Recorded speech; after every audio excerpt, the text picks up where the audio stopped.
He was asked about a tragic murder, but he was the killer. I'm like, what the hell's going on? And now I realize that's what they were actually doing. I had no clue. And the victim? His own mother. I think it was kind of a hit, and something happened.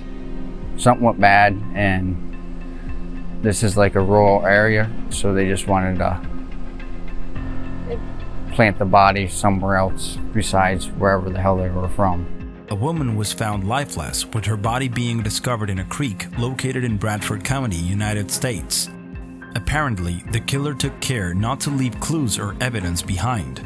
However, his plan didn't work out well, and he never imagined that he would end up giving himself away in a rather peculiar way.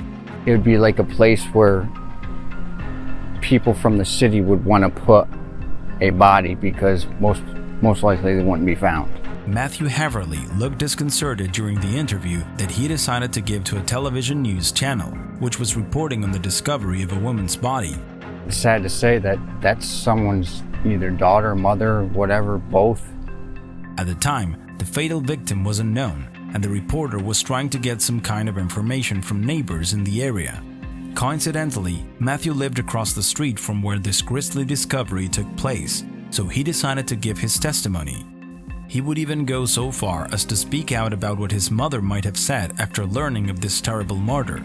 I'm guessing like my mother, she would be concerned, and probably a lot of the other neighbors would be concerned. Indeed, the people who lived in the neighborhood were terrified because no one ever imagined that such a quiet area would be home to a murderer. It's heartbreaking because he comes across concerned, and that's what's scary is because you don't know what's going on next door. It's your neighbor's house. Yeah, that's kind of weird.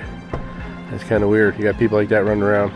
Not good. On the day of the interview, Matthew's sister had contacted the police following reports of a deceased elderly woman in the area where her mother's house was, as she was worried that the body might belong to her.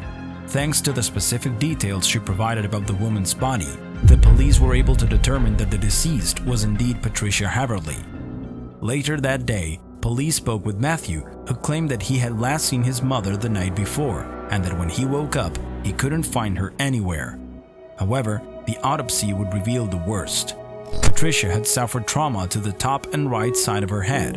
In addition, she had bruises and cuts on both arms, which were probably defensive wounds.